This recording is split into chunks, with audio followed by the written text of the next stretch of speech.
नमस्कार। कुंभ में अखबार मान रहे हैं कि लोगों की जानें गई, लेकिन उत्तर प्रदेश की सरकार नहीं मान रही कि लोग मारे गए। नरेंद्र मोदी, अमित शाह, राजनाथ सिंह, राष्ट्रपति द्रौपदी मुर्मू सब कह रहे हैं कि लोगों की जानें गई, लेकिन उत्तर प्रदेश की सरकार कहती है कोई हादसा नहीं हुआ। आधी रात प्रयागराज में महाकुंभ में लोगों की जान चली गई, भयंकर भगदड़ मच गई, लेकिन उत्तर प्रदेश की सरकार रेत में मुंडी डालकर लोगों को अभी भी अंधेरे में रखना चाहती है। हमारे साथ आज वरिष्ठ पत्रकार अशोक वानखेड़े सर हैं। अशोक सर, कुंभ में भगदड़ का जिम्मेदार किसे मानते हैं? सीधा सवाल। यदि यदि योगी आदित्यनाथ को, मुख्यमंत्री योगी आदित्यनाथ को, क्योंकि यदि कुंभ के सक्सेस का सेहरा उनके सर पे है तो कुंभ में जो लाशें गिरी इसका बोझ भी उन्हें उठाना होगा। और ये बहुत शर्मनाक है प्रज्ञा जी। और ये मैंने पहली बार देखा, इसके पहले भी कुंभ में हादसे हुए हैं, लेकिन कुंभ के किसी भी हादसे को छुपाया नहीं गया। लोगों ने कहा कि हाँ मौतें होगी, हो सकता है आंकड़ा आगे पीछे हो, सरकार हमेशा आंकड़ा दबा के देती है, बिल्कुल कम देती है, आंकड़ा ज्यादा होता है, लेकिन हादसा हुआ ही नहीं ये कहने वाले बेशरम निर्लज्ज अधिकारी भी है। और पहली बार मैंने योगी आदित्यनाथ, पता नहीं कहां से पढ़े हैं, किस यूनिवर्सिटी से, भाई नमन करता हूं मैं उनके गुरुओं को। पहली बार उन्होंने कहा कि निगेटिव अफवाह मत फैलाओ जी। अफवाह भी पॉजिटिव और निगेटिव होती है, पहली बार समझ में आया। तब मुझे समझ में आ गया ये जो अफवाह फैला रहे हैं कि कुंभ में सब व्यवस्था ठीक है, कुंभ में इतने कोटि करोड़ लोग आ रहे हैं, ये पॉजिटिव अफवाह है। और जो सच्चाई है कि कुंभ में हादसा हुआ रात को 1:30 बजे, उसमें कुछ लोग 24 तक की डेड बॉडीज बताते हैं। 14 डेड बॉडीज तो दैनिक भास्कर बताता है, उनका रिपोर्टर बताता है कि मैंने गिनी है सुबह सुबह जी 4 बजे। कुछ चैनल इसको 28-24 बताते हैं मौतें हुई हैं। वहां के फोटोग्राफ जो अंबर लगा है कपड़ों का, वहां लोगों के वीडियो, एक महिला, एक आदमी का वीडियो इतना क्रोधित है क्योंकि उसके पूरे उसके मां को नग्न किया गया, कपड़े उतर गए उसके पूरे। और जब उसने अधिकारी को बोला कि देखो मेरे मां के साथ क्या हुआ, तो अधिकारी इतना बेशरम और निर्लज्ज था, वो कहता है अरे कुंभ में नहाने आए होंगे, कपड़े तो उतारने पड़ते, उसमें क्या है। अशोक सर, अभी नेगेटिव अफवाहों की बात आपने याद दिलाई कि योगी जी ने कही, तो नेगेटिव अफवाह कौन फैला रहा है? क्या प्रधानमंत्री नरेंद्र मोदी नेगेटिव अफवाह फैला रहे हैं? मैंने यही तो कहा। प्रयागराज महाकुंभ में हुआ हादसा अत्यंत दुखद है, जिन लोगों ने अपने परिजनों को खोया है, मेरी गहरी संवेदनाएं उनके साथ है। अमित शाह नेगेटिव अफवाह फैला रहे हैं, राष्ट्रपति द्रौपदी मुर्मू, राजनाथ सिंह ये नेगेटिव अफवाह फैला रहे हैं। बिल्कुल, क्योंकि जो पूरा प्रशासन, पूरी सरकार, उत्तर प्रदेश की सरकार मौत का एक आंकड़ा देने को तैयार नहीं है। लोग मर गए ये मानने को तैयार नहीं है। फिर जो लाशें दिख रही तो कहां से आई? क्या लाशों ने भी कुंभ में आना शुरू कर दिया है? योगी आदित्यनाथ का महान प्रताप है ये तो। अरे जिंदा इंसान थोड़ी है, मरे हुए इंसान भी कुंभ में आने लगे हैं। देखिए डेड बॉडीज पड़ी हैं, आईसीयू से लोग उठ उठ के आ रहे हैं नहाने के लिए। देखो हॉस्पिटल में आईसीयू में लोग पड़े हैं। ये बताने का प्रयास कर रहे हैं उस कमिश्नर का क्या होगा जिसने उसका है लोगों को। जो सोवत है वो खोवत है जी। रात को 1:30 बजे लोगों को अमृत का पान करो। अरे भैया, अमृत का पान का अधिकार है आपका। अरे उनको तो, उन्हें तो अमृत के नाम पे उनको स्वर्गवास करवा दिया। क्या उस शहर 10 करोड़ की आबादी झेल सकता है? सीधी बात है। आप किसी शहर को जिले का नाम दो, आप कुछ टेम्पररी व्यवस्था करो, लेकिन क्या 10 करोड़ लोग? सुबह का आलम यह था प्रज्ञा जी, जो फोटोग्राफ्स और जो वहां के लोकल लोगों से जब बात हुई तो रेलवे स्टेशन पे जो लोग उतरे वो रेलवे स्टेशन के अंदर ही पड़े रहे, क्योंकि रेलवे स्टेशन से लेकर संगम तक पूरा रोड पैक था। साधु संत वीआईपी कल्चर को कोस रहे हैं। योगी आदित्यनाथ पैदा नहीं हुए थे, मोदी जी पैदा नहीं हुए थे, अमित शाह जी पैदा नहीं हुए थे, हम कोई पैदा नहीं हुआ था तब से यह चल रहा है कुंभ। बिल्कुल। हमारे दादा परदादा पैदा होने के पहले से चल रहा है कुंभ। कुंभ कभी सरकार का मोहताज नहीं था। अशोक सर, एक कुंभ बात बताइए, धार्मिक आयोजन है। पहली बार कुंभ में जो लोग, अखाड़े आते हैं, अपना खुद काम करते थे। कुंभ में धर्माचार्य आते थे। कुंभ अशोक में सर, जो धर्म लोग पे ये और बता देते हैं कि 10 करोड़ लोग आ जाएंगे, वो लोग ये नहीं बता पा रहे हैं कि कितने लोगों की मौत हो गई है और कितने लोग घायल है। एक आधिकारिक आंकड़ा 14-15 घंटे हो गए अशोक सर, अभी तक सामने नहीं आया है। और अधिकारियों से पूछा जा रहा है कि आप आधिकारिक बयान देंगे, तो कह रहे हैं मैं अभी आधिकारिक बयान नहीं दे सकता, अभी तो हम गिनती कर रहे हैं, अभी तो वो सब चीजें प्रोसेस में है। हरीश शर्मा नहीं चाहिए। निर्लज्जता को लज्जा आना इसको कहते हैं। ये इतने निर्लज्ज है कि हादसा मानते नहीं, और आंकड़ा बताने में इनको लज्जा आ रही है। ये यूनिक चीजें दिख रही है। देखिए, ये कुंभ मेला है यहाँ पे। बता रहे अशोक सर, मैंने देखिए ना, हमने तमाम प्रज्ञा जी, मैं भाई, नहीं, क्योंकि योगी आदित्यनाथ को ये मानना ही नहीं है कि उनके होते हुए कोई हादसा हो सकता है, और हादसा हुआ है तो उसको मानो मत। क्या कर लेगा? बहुत सारा गोदी मीडिया पड़ा है, वो मौत का आंकड़ा नहीं दे रहे हैं। वो ये प्रचारित कर रहे हैं कि प्रधानमंत्री जी ने 4 बार बात की, अमित शाह ने 2 बार बात की, उसने इतनी बार बात की, स्थिति नियंत्रण में है, एनएजी कमांडो आ गए हैं, अब स्नान शुरू हो गया है, वो ये अब बता रहे हैं कि शांतिपूर्ण है। महाकुंभ में भगदड़ पर श्रद्धा का, आस्था की लहर, सैलाब भारी है भगदड़ पर। हाँ, भगदड़ पर, क्योंकि जो जाने गई उनसे इनको कोई लेना देना नहीं। आज वहां जो मरे हैं वो आस्था मरी है, वो जो लोग आए थे उनकी आस्था है। वो फोटो खींचने, रील बनाने नहीं आए थे, वो अपने आप को सनातन धर्म को साथ जोड़ने के लिए डुबकी लगाने नहीं आए थे। अच्छा खासा ब्रांडेड कुर्ता पहन के डुबकी मार रहे नेता और उनके बच्चे, वो इसके लिए नहीं आए थे। वो है आस्था के लोग, जो आज रात को 1:30 बजे जिनको नहाने भेजा गया जी, जो लोग अपने चल चल के आ रहे 20-20 किलोमीटर, वो है आस्था। ये मोटर कैडेट्स पूरे सिक्योरिटी के साथ जा रहे हैं और वहां पे जाके डुबकी मार रहे हैं और वापस आ रहे हैं, फोटो खिंचवा के अखबारों में दे रहे हैं कि आज गृह मंत्री ने डुबकी लगाई, कल उसने डुबकी लगाई, उसने डुबकी लगाई।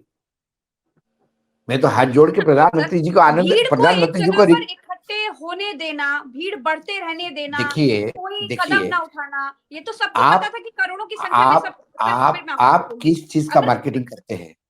आप किस चीज का मार्केटिंग करते हैं?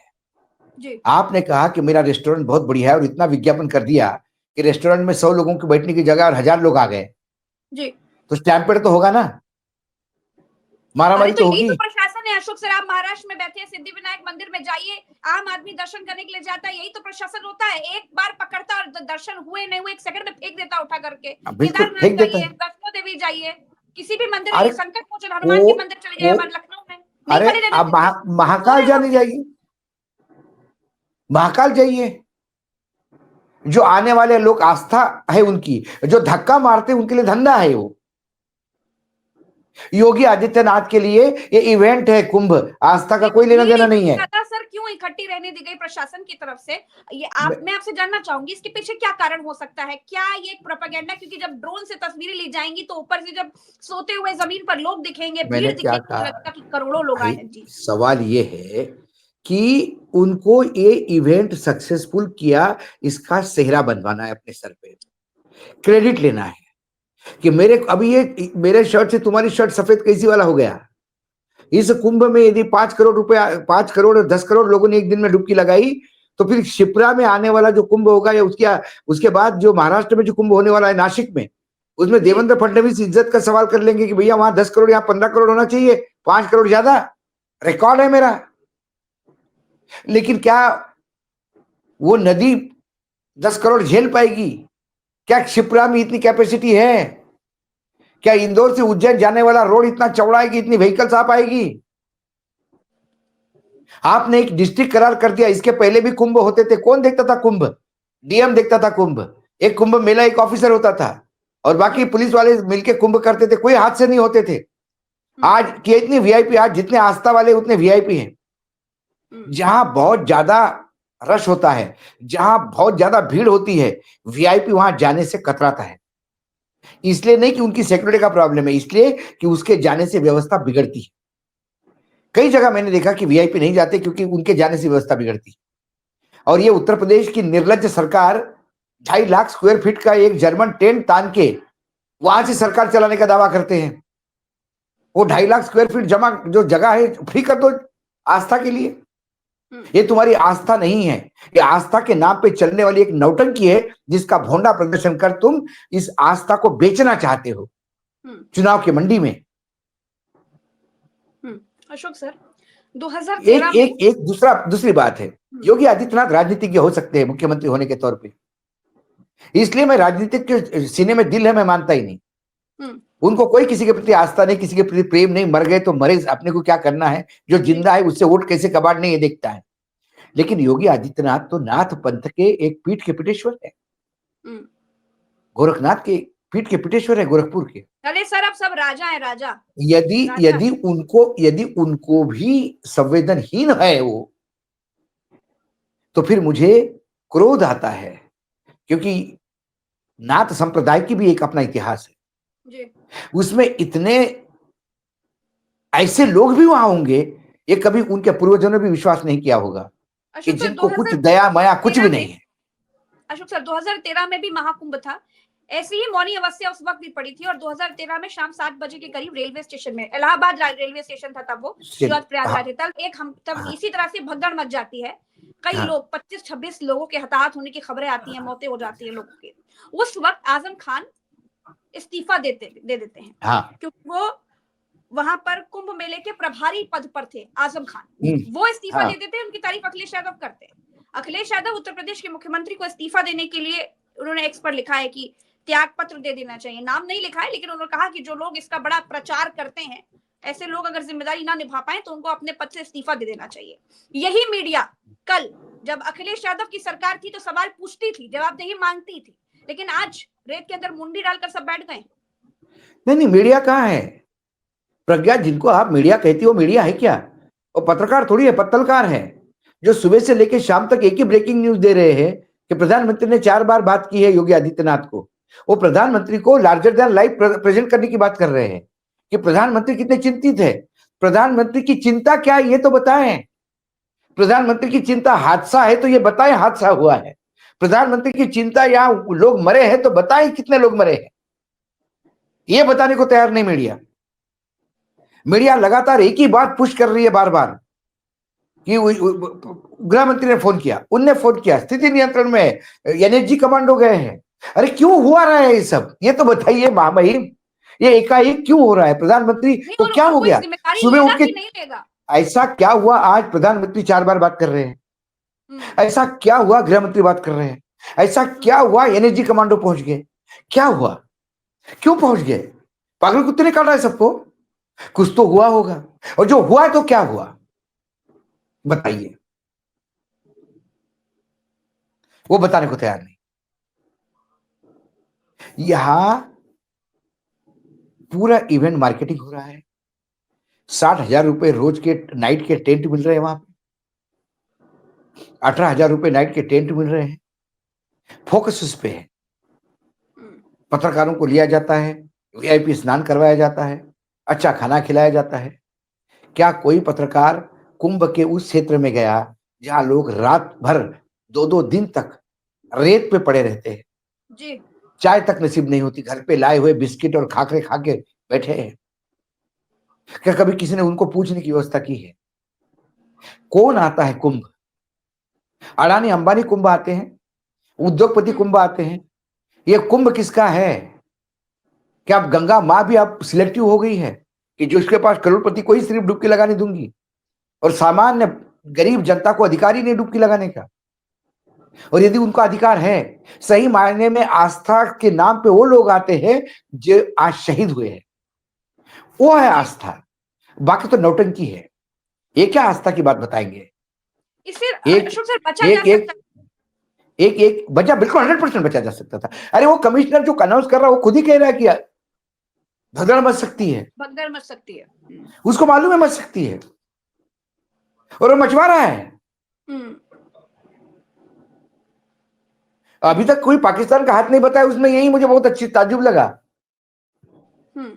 और अभी तक किसी एकाध अंधभक्त का ये मैसेज नहीं आया, क्योंकि वहां साधुओं में भी बहुत अंधभक्त है, जी। कि भाई आज मौनी अमावस्या के दिन गंगा के किनारे यदि आपका मृत्यु होता है तो मोक्ष मिलता है आपको, परिजनों ने तो खुशी मनानी चाहिए। ऐसे बोलने वाले भी है। एक वो बागेश्वर, सर महामंडलेश्वर प्रेमानंद आज सुबह रोते हुए दिखाई दिए। उनके वो तो आंसू रोका लोगों ने तो, देखे टीवी पर। उन्होंने कहा लेकिन कि वो सेना के हवाले कर देना चाहिए अगर आप नहीं संभाल पा रहे एग्जैक्टली व्यवस्था। ये एक वो पहलू है। दूसरा ये बागेश्वर का पहलू है, देशद्रोही वो है जो जो नहीं नहाएगा। वो देशद्रोही है जो नहाएगा नहीं। उसने किस किस को गाली दी प्रज्ञा जी? चलो आप और हम तो देशद्रोही में गिने जाते हैं, छोड़ दीजिए उनको। उन्होंने देश की सीमा पे रक्षा करने के लिए दिन रात अपनी जिंदगी दांव पे लगा के जो मेरा सैनिक खड़ा होता है उसको गाली दी।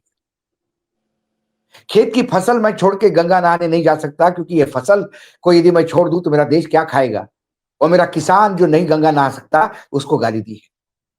हजारों लाखों मजदूर है इस देश में, यदि वो गंगा नहाने आए तो पहिया बंद हो जाएगा, इंडस्ट्रीज रुक जाएगी। आपके विकास के लिए वो रात दिन खड़ा है, वो गंगा नहाने नहीं आ सकता, वो देशद्रोही, उसको गाली दी उसने। उसने गाली गरीबों को दी है। इस देश में बतौर प्रधानमंत्री आदरणीय नरेंद्र मोदी जी 81 करोड़ लोग ऐसे हैं कि जिनको 5 किलो अनाज नहीं मिलता तो रात को वो भूखे सोते हैं। जो आदमी सरकार के 5 किलो अनाज पे जिंदा है, वो लोग कहां से जाएंगे गंगा? हजारों किलोमीटर दूर कहां से जाएंगे गंगा नहाने? कौन देगा उनका किराया? जो लोग गरीब हैं, गरीबी रेखा के नीचे हैं, जो मनरेगा में काम करते हैं, वो कहां से जाएंगे गंगा? डॉक्टर्स, नर्सेस जो अपने अपने अस्पताल में मरीजों की सेवा कर रहे हैं, वो कहां से जाएंगे गंगा? जो शिक्षक अपने बच्चों को पढ़ा के अपने ही कर्म को यज्ञ मानते हैं, वो कहां से जाएंगे गंगा? गंगा तो ये जाते हैं ना बागेश्वर जी, जनता को मूर्ख बना बना के पैसा इकट्ठा करते हैं। वाई कैटेगरी की सिक्योरिटी में 4-4 मुचमुंडे वो बाउंसर के साथ घूमते हैं, और जो गंगा में डुबकी नहीं मार लाएगा वो राष्ट्रद्रोही कहलाएगा। अरे बाप रे बाप, एक लाइन से सबको गाली दिया, इस देश को चलाने वाले को गाली दिया। जिम्मेदारी किसकी है? किसकी अव्यवस्था की वजह से इतने लोगों की जानें चली गई? जिम्मेदारी उत्तर प्रदेश सरकार की, जिम्मेदारी उत्तर प्रदेश सरकार की है, जिम्मेदारी योगी आदित्यनाथ की है। Yogi Adityanath himself is responsible for the entire episode. जो भी फियास्को होगा, यदि क्रेडिट वो लेते हैं तो जिम्मेदारी भी उनको लेनी होगी। और यदि नैतिकता थोड़ी बची है, राजनीतिक के तौर पे नहीं, नैतिकता और राजनीति साथ में जा ही नहीं सकती, मैं मानता ही नहीं वर्तमान में। लेकिन कम से कम भगवा पहना है, कम से कम गोरखनाथ पीठ की यदि थोड़ी नैतिकता बची हो तो आपको इस्तीफा दे देना चाहिए। स्वीकार न करे बाद में जानेंगे लोग, लेकिन कम से कम इस्तीफे की पेशकश करके आप बता देते कि जिनके घर के लोग खोए हैं, जिनने अपने अपने लोग खोए हैं, उनके साथ आप खड़े हैं। प्रधानमंत्री ने देर से ही सही, लेकिन संवेदना तो व्यक्त की। संवेदनहीन व्यक्ति यदि राज्य चला रहा होगा तो ये कुंभ तो एक इवेंट है इनके लिए, हर चीज इवेंट है। आस्था होती तो उन आस्था के नाम से जिनकी हत्याएं हुई है आज, उनके साथ वो खड़े होते हैं। ना वो स्टेट्समैन रहे हैं, ना वो संत रहे हैं, ना वो योगी बता पाए अपने आप को, मुख्यमंत्री तो है ही नहीं यदि उत्तर प्रदेश के मुख्यमंत्रियों का इतिहास देखा जाए तो। अब देखिए अशोक सर, अभी तक मैं देख रही हूँ, हालांकि हमारी चर्चा का समय हो चुका है, लेकिन मैं लगातार देख रही हूँ, मैं नजर बनी है एक्स पर कि जिम्मेदारी किसकी है, कौन जिम्मेदार है, इस पर कोई बात नहीं हो रही है। लेकिन प्रज्ञा जी आप आगे की बात तारीफ हो रही। प्रज्ञा जी आप आगे की बात कर रही है। जिम्मेदारी तब तक होगी कि जब कोई हादसा हुआ होगा। ये हादसा ही मानने को तैयार नहीं तो जिम्मेदारी किस बात की लेंगे ये? तो वो कौन लोग हैं सर जो रो रहे हैं, जिन्होंने अपनों को खो दिया, जो लाशें निकल रही हैं एम्बुलेंस से सफेद चादर? झूठ बोल रहे वो लोग, झूठ बोल रहे वो लोग। और लाशों की बात आप करती हो, आप देशद्रोही हो, राष्ट्रद्रोही हो, धर्मद्रोही हो, आप बदनाम करते हो कुंभ को, और आप अंधे हो गए हो जो जितना इंसान आपको लाशें दिखती है। जो लाशें दिख रही है वो एक्चुअली भांगड़ा करते हुए इंसान है। अपने आई साइड चेक करिए। इस लेवल पे ये सरकार कमीने पर भी उतरी आई है, शब्द नहीं है बोलने के लिए। देखिए क्या है कि एक सभ्य परिवार से आते हैं तो बहुत क्या कहे, इनने तो नीचता का सारा लिमिट क्रॉस कर चुका है। अब बोलने वाले के लिए शब्द ही नहीं है इनकी नीचता को रेखांकित करने के लिए। चलिए, बहुत बहुत शुक्रिया अशोक सर, आपने समय दिया। धन्यवाद। आज जो घटना हुई वो बेहद हृदय विदारक थी। उत्तर प्रदेश की सरकार तो मानने को तैयार नहीं है कि इतने लोगों की मौतें हो गई, लेकिन अखबार, पत्रकार, प्रधानमंत्री, गृह मंत्री, राष्ट्रपति सब मान रहे हैं कि प्रयागराज में जो हुआ उसमें लोगों ने अपनी जान गंवाई। फिलहाल के लिए इतना ही। देखिए, सच आपको कहीं नहीं मिलेगा। सच देखना है तो आपको चैनल को सब्सक्राइब करना पड़ेगा, ताकि कहीं से छिपते छिपाते घूमते उठते बैठते आप तक हमारे वीडियोस पहुंच जाएं और आपको सच का पता चल जाए। चैनल को सब्सक्राइब कीजिएगा, हमारी ताकत बनेगा। नमस्कार।